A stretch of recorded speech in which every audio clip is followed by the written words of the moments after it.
오늘 저는 여러분과 함께 어찌하여 이런 일이, 이런 제목으로 은혜를 나누고자 합니다. 하나님은 천상천하에 유일무이하신 절대 주권자가 되십니다. 그 때문에 하나님께서는 무엇이든지 하나님이 원하시는 대로, 기뻐하시는 대로 행하십니다. 하나님의 행하심에 대하여 그 누구도 왜 그렇게 행하냐고 질문할 수 없습니다. 하나님은 전지전능 무소부지하시고 절대 주권자이시기 때문인 것입니다. 그러나 첫째로 인간이 하나님께 던지는 여러 가지 질문이 있는데 그 질문은 대답 없는 메아리로 우리에게 돌아옵니다. 많은 사람이 이런 질문을 해요. 왜 에덴 동산에 선악과를 만들어 놓으셨나요? 왜 마귀가 시험하도록 하셨나요? 거의 예수 믿는 사람이면 한 번쯤 이 질문을 꼭 합니다. 그 질문에 대해서 우리가 무슨 대답을 합니까? 우리가 하나님을 위해서 좁은 소견으로 변명을 하려고 애를 씁니다. 에덴 동산에 선악과를 만들어 놓고 마귀로 시험하게 한 것은 인간을 꼭두각시로 만들지 아니하고 자유의지를 주어서 만들었기 때문에 인간이 스스로 하나님을 믿고 순종하고 따라갈 것이냐 안 따라갈 것이냐를 알아보기 위해서 그렇게 했다. 이렇게 우리가 해설을 붙이지만은 그러나 석연치가 않습니다. 여전히 우리 마음속에 질문은 꼬리를 물고 계속하는 것입니다. 또한 사람들은 왜 하나님은 유독 이 아브라함을 택하시고 유대민족을 선민으로 삼으셨나요? 이스라엘 백성 하나를 가나안에 심기 위해서 가나안에 있는 7민족을 남녀노유 어린아이까지 다 죽이라고 하셨는데 왜 가나안의 7주민은 다 죽이고 유독 아브라함 후손들만 그곳에 심으셨나요? 그 질문에도 우리가 뭐라고 대답할지 당황합니다. 창세기 12장 2절로 3절에 하나님께서 아브라함에게 말씀하기를 내가 너로 큰 민족을 이루고 내게 복을 주어 내 이름을 창대케 하리니 너는 복이 될지라. 너를 축복하는 자에게는 내가 복을 내리고 너를 저주하는 자에게는 내가 저주하리니 땅의 모든 족속이 너로 말미암아 복을 얻을 것이라고 약속해 주셨고, 신명기 7장 7절로 8절에는 야훼께서 너희를 기뻐하시고 너희를 택하심은 너희가 다른 민족보다 수요가 많기 때문이 아니라 너희는 오히려 모든 민족 중에 가장 적으니라. 야훼께서 다만 너희를 사랑하심으로 말미암아 또는 너희의 조상들에게 하신 맹세를 지키려 하심으로 말미암아 자기의 권능의 손으로 너희를 인도하여 내시되 너희를 그 종되었던 집에서 애국 왕 바로의 손에서 속량하시나니라고 말씀하셨습니다. 왜 하나님께서 유독이 아브라함의 자손 이스라엘 민족만을 사랑하시고 그들을 그렇게 돌봐주시고 가나안에 심으시고 가나안의 7민족은 다 박멸하셨습니까? 물론 우리가 조그란 소견으로 해설을 붙입니다. 하나님이 예수 그리스도가 태어날 혈통을 만들기 위해서 우상 숭배하고 하나님을 거역하며 음란하고 방탕한 가나안 7족을 다 싹 멸하시고 거기에 순수히 하나님을 믿고 의지하고 순종하는 혈통을 가진 유대민족을 세워서 인류 구원의 길을 예비하려고 하셨다. 이건 우리의 설명입니다. 그래도 석연치가 않습니다. 예수님도 고난의 극한 상황에 처했을 때 그런 질문을 하셨습니다. 예수님이 십자가에 못 박여 몸짓고 피 흘려 고난당하면서 6시간 매달렸을 때 마지막 주님이 부르짖은 것입니다. 하나님이여 하나님이여 어찌하여 나를 버리셨나이까. 그 처절한 부르짖음이 골고다 산을 메아리 쳤습니다만 하늘에서 아무 대답도 없었습니다. 시편 21편 1절에 보면 어찌하여 나를 멀리하여 돕지 아니하옵시며 내 신음소리를 듣지 아니하시나이까. 외쳐도 아무 대답이 없었습니다. 왜 2차 대전 때 히틀러가 600만 유대민을 참혹하게 학살하도록 침묵하셨나요? 이것은 사람들이 늘 믿는 질문입니다. 오늘날 유대민족들에게 예수를 믿으러 가면 하나님이 어디 계시냐? 하나님이 살아계시면 2차 대전 때 유럽에 있는 600만 유대민족이 참살을 당할 때 왜 하나님은 침묵하고 계셨냐? 그런 질문을 합니다. 우리는 하나님을 위하여 변호사가 되려고 노력하지만 시원한 대답을 할 수가 없어요. 우리는 이렇게 변명을 합니다. 마태복음 27장 24절로 25절에 빌라도가 물을 가져다가 무리 앞에서 손을 씻으며 이르되 이 사람의 피에 대하여는 나는 무죄하니 너희가 당하라. 백성이 다 대답하여 이르되 그 피를 우리와 우리 자손에게 돌릴지어다. 빌라도의 법정에서 유대인의 대표들이 예수님을 십자가에 못 박여 죽이는 죄는 우리와 우리 후손에게 돌려라. 그렇기 때문에 하나님은 공의의 하나님이시므로 하나님 아들 예수를 십자가에 못 박인 그 죄를 유대인과 그 후손에 돌리라고 했으므로 그 후손 600만 명이 하나님의 처형을 당했다고 설명을 합니다. 우리는 또 하나님이 공의를 실천할 때는 그 외아들 예수님이라도 인간의 죄를 짊어졌을 때 가차없이 처참하게 몸짓고 피 흘려 심판을 받도록 하셨다고 그렇게 설명을 합니다만 그래도 마음속에 흡족하지를 못합니다. 1944년 7월 20일의 히틀러 암살 사건에 연루되어 게슈타포에게 사형을 당한 괴들러 박사의 수기를 보면 이런 내용이 나옵니다. 잠을 이룰 수가 없다. 개인의 운명에 관심을 가지고 있는 하나님은 과연 계시는가? 나는 그것을 믿기 어렵다. 왜냐하면 하나님은 수십만의 사람들이 공포와 절망 속에서 미쳐가는 것을 그대로 놓아두시기 때문이다. 하나님은 수백만의 사람들이 공포의 풀무불 속에 떨어져 흐우적거릴 때 손끝 하나 꼼짝하지 않고 죽게 내버려 두셨다. 일반적으로 사람들은 이해할 수 없는 고난 앞에 절망하고 낙심합니다. 우리 크리스찬 역시 이런 질문 앞에 하나님을 위해 변호사가 되려고 노력하지만 시원한 대답을 할 수가 없습니다. 이러한 우리가 도저히 이해할 수가 없고 설명할 수가 없는 질문들이 너무나 많습니다. 우리 개인에게도 우리가 상상을 초월한 문제를 당할 때 우리는 질문합니다. 어찌하여 이런 일이 내게 다가옵니까? 왜 내가 이 고난을 겪어야 합니까? 그렇게 외쳐도 메아르쳐 오는 소리는 내 질문뿐 하나님의 대답이 없을 때가 너무나 많습니다. 그러면 오늘 두 번째 생각해 보시는 것은 왜 하나님이 침묵하시냐는 것입니다. 전지전능하신 하나님의 무한하시고 영원하신 계획과 이해를 섭리를 우리가 이해할 수 없기 때문에 하나님은 우리의 대답에 침묵하실 수밖에 없다는 것을 우리가 깨달아 알아야 됩니다. 유치원 아동이 고등 수학을 물을 때 여러분 뭐라고 대답합니까? 유치원 아동이 이제 겨우 1, 2, 3, 4, 5, 6, 7, 8, 9, 10을 배운 애가 수학자인 아버지 교수에게 와서 아버지 미적분이 무엇입니까? 가르쳐 주십시오. 아버지는 야 그런 게 있단다.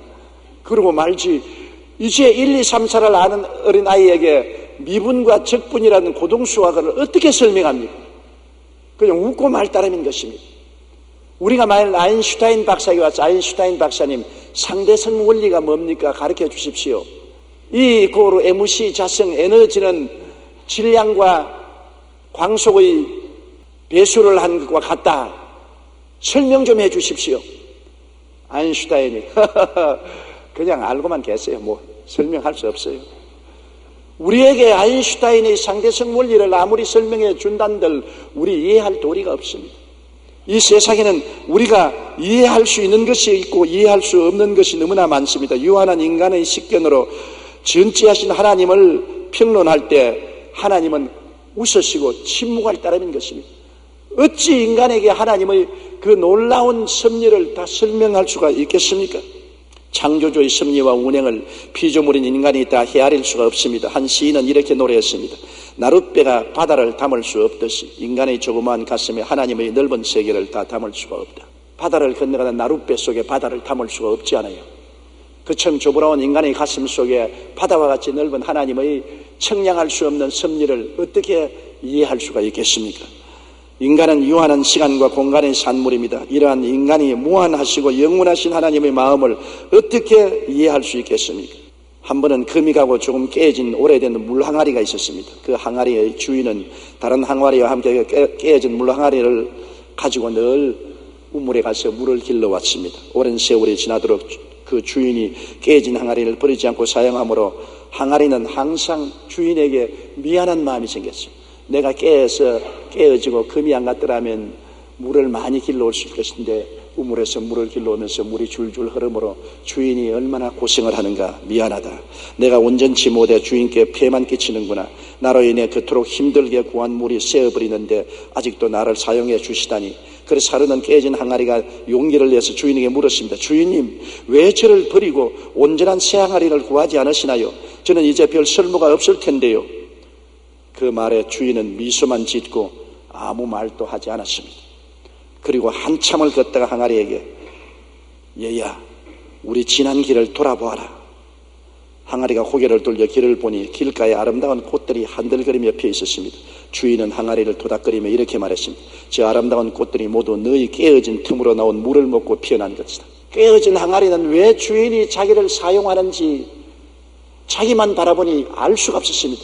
나중에 보니 깨어진 자기 항아리를 통해서 새어나온 물이 길가에는 많은 꽃들에게 물을 공급해주고 꽃이 피게 해서 주인을 아름답게 해주었다는 것을 비로소 깨달을 수가 있었다는 것입니다.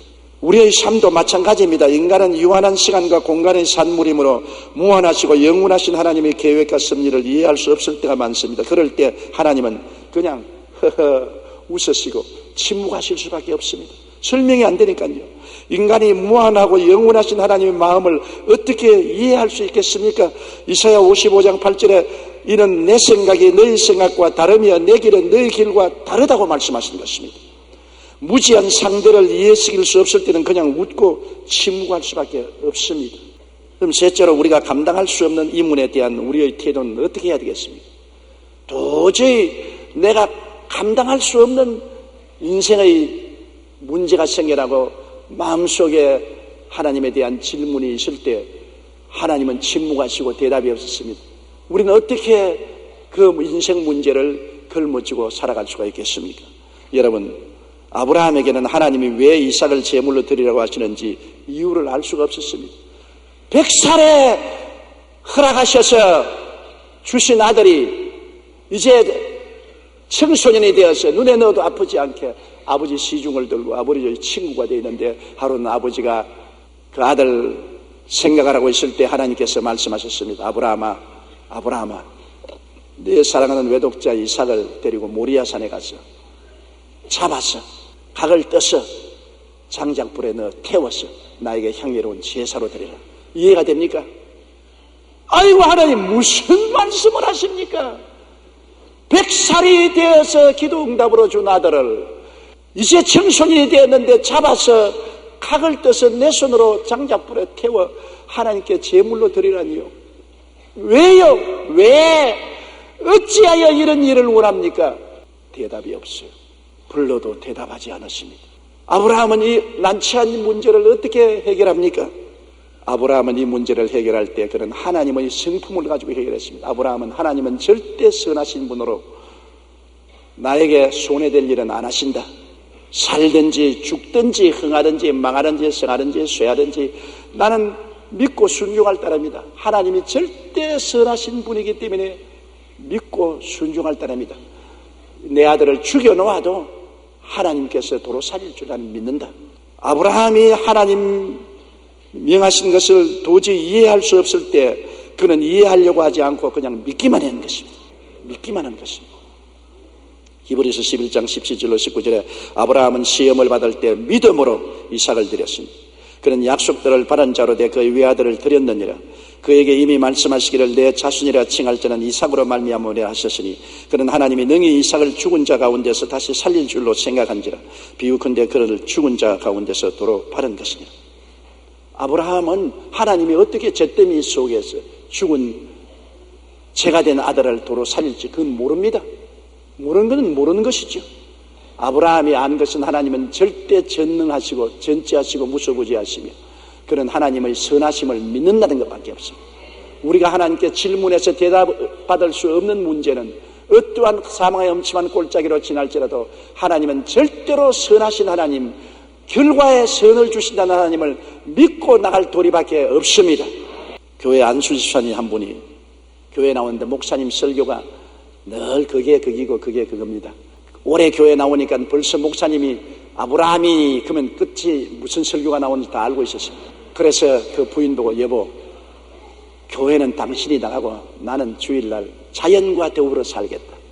당신이 교회 가서 설교 듣고 목사님 말씀하신 걸 내게 알려주면 서론만 말해주면 내 결론까지 내가 다 아는 것이니까 그렇게 하시오.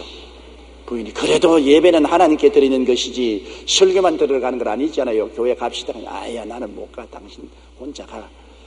그래서 그 남편을 집에 두고서 부인 혼자 교회를 갔는데 남편은 그날 부인이 사준 도시락을 들고서 산 꼭대기에 등산을 갔습니다. 산 위에 앉아가지고 따뜻한 햇빛을 비추면서 들을 내다보고 야호 이게 진짜 예배다.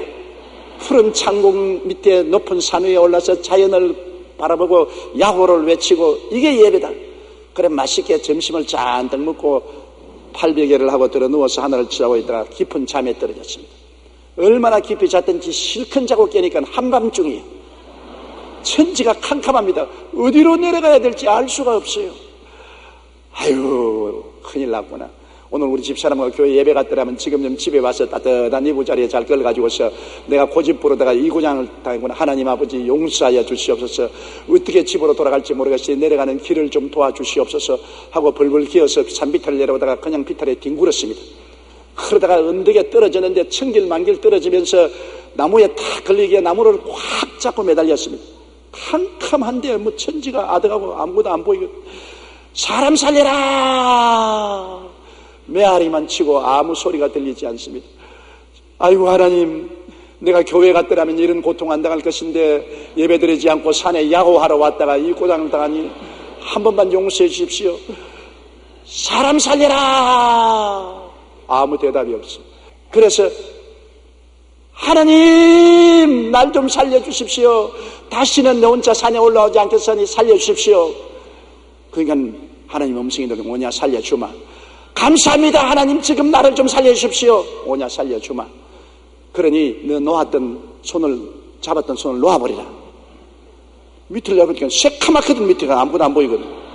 아니 하나님, 잡고 있는 나무를 놓아버리면 나는 박살나지 않습니까? 아무 대답이 없습니다. 그래서 그는 외쳤습니다. 하나님 이외에 누가 안 계세요? 아무 소리가 없습니다.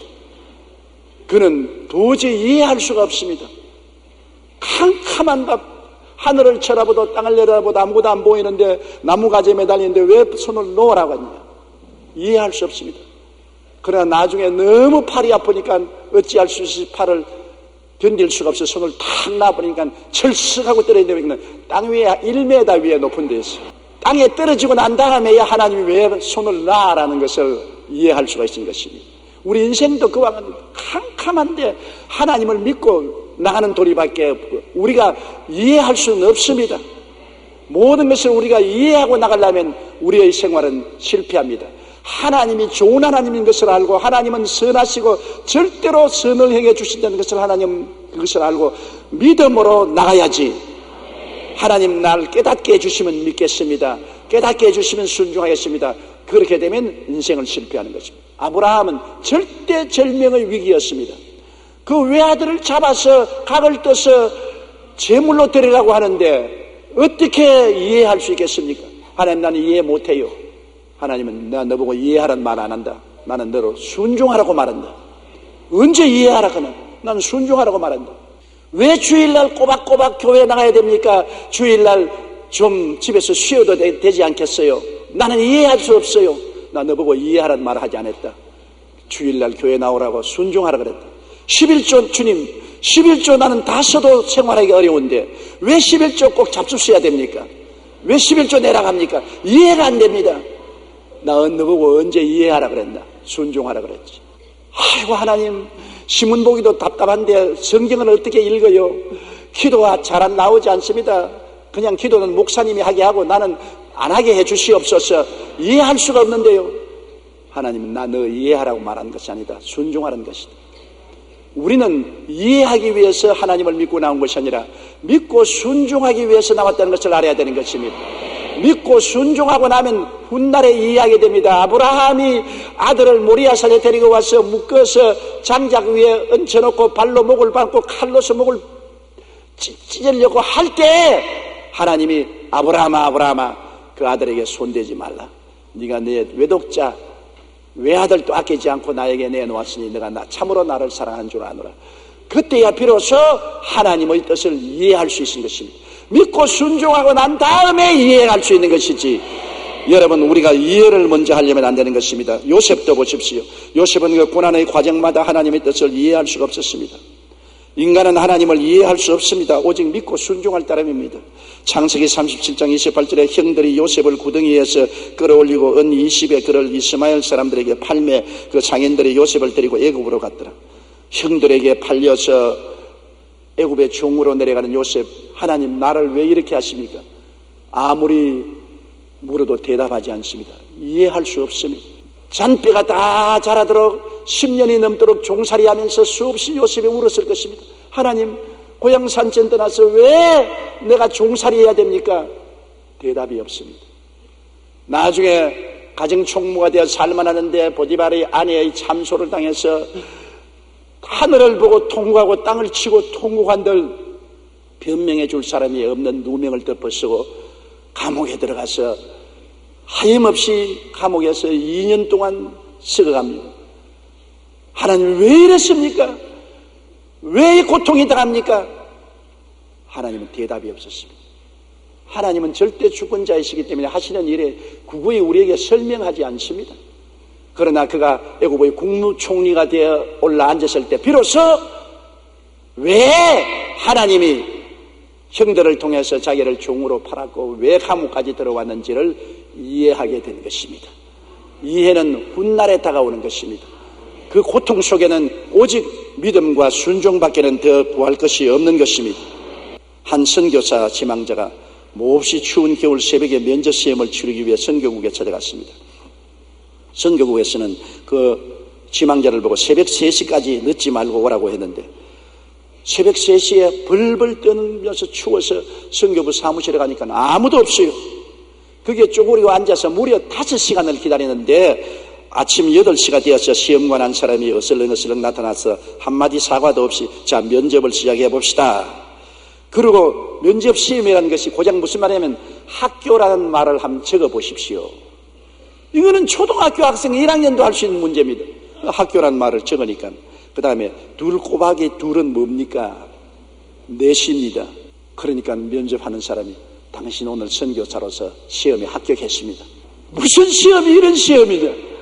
당신 합격했으니까 선교위원들이 내일 모이는데 출석하십시오. 당신은 우리 선교위원회에서 선교사로 보내게 될 것입니다. 다음날 아침 시험관은 선교위원회에서 선교사 지망자의 자격이 충분하다며 이렇게 설명했습니다. 첫째, 극기 시험에 합격했다. 추운 날 새벽 3시에 오라고 했는데 아무 불평 없이 벌벌 떨면서도 새벽 3시에 나왔으니 극기 훈련의 시험에 합격했다. 둘째, 그는 시간을 엄수했다. 그는 신뢰와 약속의 시험에 합격했다. 새벽 3시에 오라고 하니까 꼭 3시에 왔으니 그는 신뢰와 약속의 시험에 합격했다. 셋째, 5시간을 기다리는 인내의 시험에 합격했다. 혼자 벌벌 떨며 5시간을 기다리고도 불평을 했으니 인내의 시험에 합격했다. 넷째, 어린아이 시험 문제로 시험을 보았는데도 기분 나쁜 표정을 한번 짓지 않았으니 겸손한 시험에도 합격했다. 우리가 요구하는 선교사로서의 자격 요건을 다 갖추었으므로 기꺼이 선교사로 보내기를 추천한다. 이 선교 지망생은 너무나 바보 천치 같은 질문을 당하였으나 그대로 순종한 결과에 그 속에 엄청난 실제 시험이 들어있다는 것을 나중에 알게 된 것입니다. 아침 새벽 3시에 오는 것이 얼마나 춥습니까? 극기 훈련에 당신 있느냐, 극기 할 수 있냐 없느냐를 시험해보고 5시간 기다리는데 얼마나 화가 납니까? 그러나 인내하는 시험에 합격되었습니다. 그리고 어린아이도 할 수 있는 시험 질문을 하는데 화가 날 것 아닙니까? 겸손히 대답했으니 겸손한 것에 시험에 합격했습니다. 모든 행위 뒤에는 자기가 상상할 수 없는 시험이 그 속에 있는 것입니다. 하나님은 때로 우리에게 이해하지 못할 시험으로 우리에게 시험을 시킵니다. 그 시험을 통해서 우리가 합격하느냐 안 하느냐를 하나님이 보시는 것입니다. 아브라함은 왜 이삭을 받지 않은지 모르면서 그저 하나님의 말씀에 믿고 순종했습니다. 순종과 믿음으로 그는 믿음의 조상이 된 것입니다. 우리도 감당할 수 없는 의문이 삶 속에 다가온다 할지라도 절대 선이신 하나님을 믿으면 그 이유는 나중에야 알게 되는 것입니다. 영혼의 섭리 속에서 하나님은 절대로 선하시고 그 행하시는 모든 일은 선하시고 인자하신 것뿐입니다. 시편 23편 6절 다 같이 한번 읽어보십시다. 내 평생의 선하심과 인자하심이 반드시 나를 따르니 내가 야훼의 집에 영원히 살리로다. 내 평생의 선하심과 인자하심이 정녕 나를 따릅니다. 바람 부는 날에나 고요한 날에나 어두운 날이나 밝은 날에나 병들 때나 건강할 때나 잘 살 때나 못 살 때나 전쟁할 때나 평화할 때나 어떠한 지경에도 하나님은 우리에 대해서 선하심과 인자하심을 절대 변하지 않는다는 것입니다. 그러므로 우리 환경으로 말미암아 하나님께 여러 가지 질문을 던지지만은 하나님은 대답을 안 하시더라도 종국적으로 우리가 믿고 순종만 하면 끝날에 가서 하나님은 선하시고 인자하신 열매를 맺게 해주신다는 것입니다. 13장 12절에 우리가 지금은 거울로 보는 것 같이 희미하나 그때는 얼굴과 얼굴을 대하여 볼 것이요 지금은 내가 부분적으로 아나 그때는 주께서 나를 아신 것 같이 내가 온전히 알리라. 지금은 거울을 보는 것 같이 희미합니다. 똑똑히 볼 수가 없어요. 주님 만나는 그날의 모든 것이 해결이 됩니다. 제가 불광동에서 겨우 천막교회로 목회에 모였을 때 교회에 열심히 나오는 권사님의 연못에서 수영을 하다가 빠져 죽었습니다. 천지가 겨우 교회가 이제 설만한데 그 교회에서도 가장 열심히 나오고 그래도 헌금깨나 하는 권사님의 외아들이 여름에 수영을 하다가 연못에 빠져 죽었습니다. 그 권사를 붙잡고 매달려 울면서 왜 내 아들이 죽었습니까? 내가 교회도 열심히 나오고 헌금도 했는데 왜 내 아들이 죽었습니까? 왜 내 아들이 죽었습니까? 대답해 주세요, 목사님. 왜 내 아들이 죽었습니까? 내가 물에 뛰어들어가 죽고 싶어요. 그때는 진짜로 내가 물에 뛰어들어가 죽고 싶어요. 왜? 그 권사님 질문만 왜가 아니라 나도 하나님 어찌하려고 이렇게 하십니까? 교회 이제 될만 하려고 하는데 교회 무너뜨리려고 작정하셨습니까? 왜 이 권사의 외아들이 죽었습니까? 하나님 대답 안 하셔요. 하나님 대답 안 하셔요. 지금까지도 대답 안 하십니다. 반드시 천당에 올라가면 하나님이 환하게 대답해 주실 것입니다. 지금 우리 인간의 좁은 생각에 하나님이 설명해도 우리가 이해할 수가 없기 때문에 그냥 하나님은 절대로 좋게 하는 분이요 선하신 하나님이기 때문에 믿고 순종하라. 다 아름답게 한 것을 믿고 순종하라. 로마서 8장 28절에 하나님을 사랑하는 자 곧 그 뜻대로 부르심을 입은 자들에게는 모든 것이 합력하여 선을 이루나니라. 종국적으로 선하게 될 테니 눈 딱 감고 믿고 순종하라는 것입니다. 어려운 일이 우리는 다 이해하려고 합니다. 설명을 들으려고 합니다. 하나님은 설명 들으려고 하지 말고 종국적으로 하나님은 선을 주실 테니 믿고 순종하라고 말합니다. 우리 참된 크리스찬이란 왜 질문하는 것이 아니라 모든 일에 믿고 순종하고 감사하는 것이 진실한 크리스찬이 되는 것입니다. 고통의 깊이는 진리의 깊이로 향하는 유일한 문이라고 말했습니다. 하나님과 더불어 인내한 고통은 인생의 깊은 진리를 발견하게 된다는 것입니다.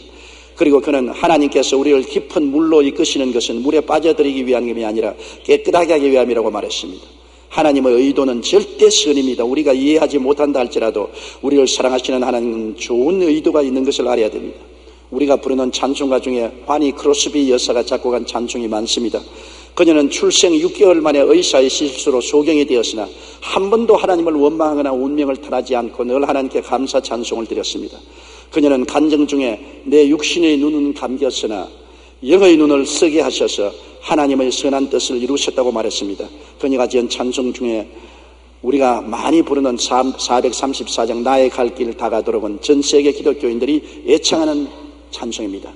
나의 갈 길 다가도록 예수 인도하시니 어려운 일 당한 때도 족한 은혜 주시니 나는 심히 고단하고 영혼매우 가라나 나의 앞에 반석에서 샘물 나게 하시네. 나의 앞에 반석에서 샘물 나게 하시네. 나의 갈 길 다가도록 예수 인도하시니 그의 사랑 어찌 큰지 말로 할 수 없도다. 성령 감화받은 영혼 하늘나라 갈 때 영영 부를 나의 찬송 예수 인도하셨네. 영영 부를 나의 찬송 예수 인도하셨네. 우리가 이해할 수 없는 상황과 고난을 만난다 할지라도 절대 선이신 하나님께서는 우리의 갈 길을 내내 인도하실 줄 믿어야 되는 것입니다. 하나님께 나아가는 자는 제가 살아계신 것과 저를 간절히 찾는 자에게 상 주신 이심을 믿어야 할지라고 말하는 것입니다. 깨달아야 할지라고 말하지 않았습니다. 믿고 살아나가는 것입니다. 이 세상에서 일어나는 모든 일들에 관하여 우리가 이해 못할 것이 너무나 많습니다. 우리 개인의 삶 속에서 일어나는 일에도 어찌하여 이런 일이 일어나냐고 탄식합니다. 그러나 우리가 아는 바는 하나님은 사랑이시고 그의 섭리는 종국적으로 선하시고 인자하시다는 것을 믿는 것입니다. 저녁이라도 아침에는 웃음이 올 것을 우리는 믿을 따름인 것입니다.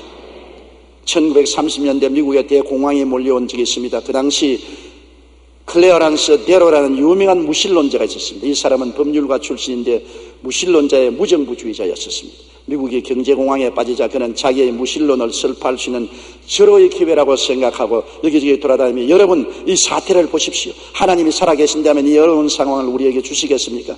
우리는 다 잃어버리고 말았습니다. 이것만 보아도 하나님은 안 계십니다. 분명히 하나님은 없습니다. 그리고 미국 정부를 신랄하게 비판하여 데모와 무장폭동을 일으키도록 부추겼습니다. 하루는 그가 흑인들을 모아놓고 무신론 강연을 했습니다. 여러분 우리는 다 잃어버렸습니다. 꿈도 잃었고 재산도 잃었고 노래까지 잃어버렸습니다. 이런 상황 속에서 어떻게 노래를 부를 수가 있습니까? 이렇게 소리쳤는데 갑자기 저 뒤에 노인 할머니 한 분이 손을 번쩍 들더니 박사님 저는 노래할 수 있는데요 이렇게 말하는 것이었습니다. 클레란스 박사가 아니 어떻게 우리가 이 증인이 되었는데 노래할 수 있단 말입니까? 묻자 그 할머니는 큰 소리로 예수님께서 나를 사랑해 주시는데 왜 내 노래가 할 수 없나이까? 예수님이 날 사랑하심으로 나는 노래할 수 있습니다. 그러자 여기저기에서 맞습니다 맞습니다 할렐루야 예수님 때문에 노래할 수 있습니다 하고 사람들이 외치면서 그 강연의 장소의 분위기는 좌절과 포기에서 희망과 소망의 분위기로 바뀌었다고 합니다. 거의 무신론 강의는 낭피하고 말았습니다. 왜 대경제공황에서 이런 것 있는 것 다 잃어버리고 절망에 취하고 노래할 수 없다고 할지라도 노래할 수 있느냐? 예수님이 사랑하고 있기 때문에 하나님이 우리를 버리지 않는다는 믿음을 갖기 때문인 것입니다. 예수님이 사랑하는 것을 어떻게 압니까? 사랑 안 하면 왜 십자가에 매달렸습니까? 여러분 모든 사랑에 대한 의문을 할지라도 하나님이 우리를 사랑하는 것에 대해서는 의문은 할 수가 없습니다. 왜냐? 그 외아들을 보내셔서 우리를 대신하여 십자가에 저렇게 몸짓고 피 흘려 척 늘어져 있는 것을 보십시오. 보통 사람이 아닙니다. 하나님이 사람이 되신 분인 것입니다. 죄 없는 사람인 것입니다. 죽을 수 없는 분이 우리 대신하여 죄인이 되고 질병과 저주와 절망과 죽음을 걸머지고 매달려 있습니다. 그것이 하나님의 사랑입니다. 하나님이 세상을 이처럼 사랑하사 독생자를 주셨으니 이는 누구든지 저를 믿으면 멸망하지 않고 영생을 얻으리라. 그 예수님의 사랑이 있기 때문에 눈에는 아무 증거 안 보이고 귀에는 아무 소리 안 들리고 손에는 아무 잡히는 것 없고 내 앞길 칠흑같이 어두워도 나는 하나님께 사랑받고 있는 것을 알고 있는 것입니다. 하나님이 사랑하시기 때문에 결코 나에게 해를 당하지 않게 할 줄 알고 있는 것입니다. 내가 사망의 엄침한 골짜기로 다닐지라도 해를 두려워하지 아니할 것은 주께서 나와 함께 계심이라. 주의 지팡이로 인도하시고 막대기로 구원할 줄 믿습니다. 하나님의 사랑을 우리가 의심하지 않은 이상은 우리는 어떤 어려움을 당해도 하나님이 우리에게 섭리하는 것은 종국적으로 선한 것이므로 순종과 믿음으로 하나님을 바라보고 감사하고 찬양하시기 바랍니다. 좋을 때는 웃고 찬양하고 어려울 때는 눈물을 흘리면서 찬양하며 우리의 마음속에 항상 예수 그리스도를 통해서 하나님의 사랑이 우리에게 부음받은 것을 알고 사랑은 결코 우리를 손해보게 하지 않는다는 것을 믿고서 나가는 여러분 되시기를 주의 이름으로 축원합니다. 다 같이 고개서 기도드리겠습니다. 하나님 우리 아버지여, 우리가 사는 이 세상에 수많은 질문들이 있습니다. 왜 하나님은 이렇게 하실까? 왜 하나님은 저렇게 하실까? 왜 내게 이런 시험과 환난이 다가올까? 왜 내가 고통을 당해야 할까? 대답할 수 없는 질문들이 너무나 많고 또 하나님은 영원을 두고 우리를 섭리하시기 때문에 시간 속에서는 우리에게 일어난 일들을 일일이 설명할 수 없으므로 하나님은 침묵하고 계실 따름이 옵니다. 하나님이 침묵하실 때 우리는 자꾸 불평, 원망, 탄식, 질문하지 말고 종국적으로 하나님은 우리를 사랑하고 계신다는 것을 믿게 하여 주시옵소서. 한없는 사랑, 끝없는 사랑, 영원한 사랑으로 우리를 사랑해 주시고 하나님은 그 사랑 가운데 우리에게 선하심과 인자하심을 나타내는 궁극적인 절대 선의 하나님이신 것을 믿고서 나갈 때 끝에 가서 하나님은 우리에게 선을 보여주시옵니다. 하나님 아버지여, 우리가 그러므로 늘 주님의 인자심과 선하심이 정녕 나를 따르기 때문에 주님께 감사하고 찬미하며 사는 우리들 되게 도와주시옵시고 모든 것을 이해하려고 하지 말고 모든 것을 순종하고 믿고 나가는 우리들이 되게 도와주옵소서. 예수님 이름으로 기도드리옵나이다. 아멘.